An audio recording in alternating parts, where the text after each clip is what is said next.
बच्चों, आपके सामने 100 शब्द प्रति मिनट गति का डिक्टेशन दे रहा हूँ। Yes start.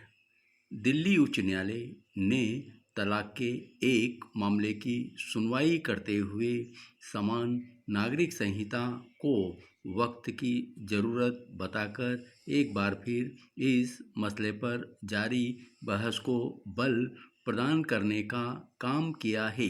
अब इस मसले पर केवल बहस ही नहीं होनी चाहिए, बल्कि आगे भी बढ़ा जाना चाहिए, क्योंकि संविधान निर्माताओं की अपेक्षाओं को पूरा करने में ज़रूरत से ज़्यादा देर हो चुकी है। समान नागरिक संहिता का निर्माण करने की दिशा में केवल इसलिए आगे नहीं बढ़ा जाना चाहिए कि संविधान निर्माताओं ने ऐसी अपेक्षा की थी कि, बल्कि इसलिए भी बढ़ा जाना चाहिए क्योंकि इससे कई समस्याओं का निराकरण होगा और हमारा समाज अधिक समरस एवं एकजुट दिखेगा।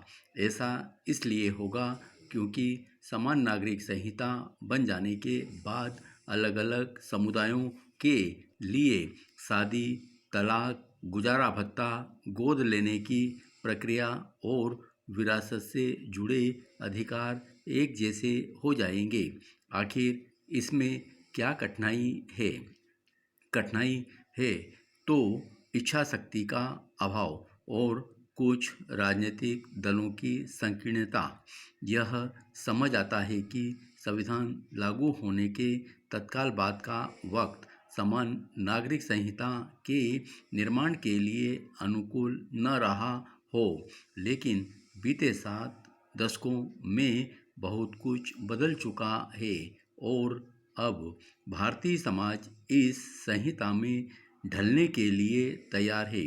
इसे दिल्ली उच्च न्यायालय ने भी यह कहकर रेखांकित किया कि आज का भारत जाति, मजहब और समुदाय से ऊपर उठ चुका है और इनसे जुड़ी बाधाएं तेजी से टूट रही हैं।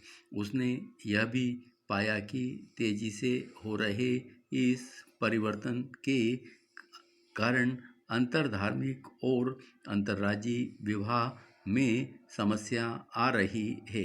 वास्तव में बात केवल इतनी ही नहीं है। बात यह भी है कि कुछ समुदायों के विवाह, तलाक, गोद लेने के मामलों में पर्सनल लॉ लागू होने के कारण महिलाओं और बच्चों के अधिकारों की अनदेखी हो रही है। बेहतर होगा कि केंद्रीय सत्ता दिल्ली उच्च न्यायालय के विचारों को गंभीरता से ले और समान नागरिक संहिता पर सार्थक बहस के लिए इस संहिता का कोई मसौदा तैयार करें। यह काम इसलिए भी होना चाहिए क्योंकि समय समय पर सुप्रीम कोर्ट भी समान नागरिक संहिता की ज़रूरत जता चुका है। एक तथ्य यह भी है कि गोवा में समान नागरिक संहिता लागू है और इस राज्य के किसी भी समुदाय ने शायद ही कभी यह कहा हो कि उसे इस संहिता से समस्या पेश आ रही है। आखिर जो काम गोवा में हो सकता है वह शेष देश में क्यों नहीं हो सकता?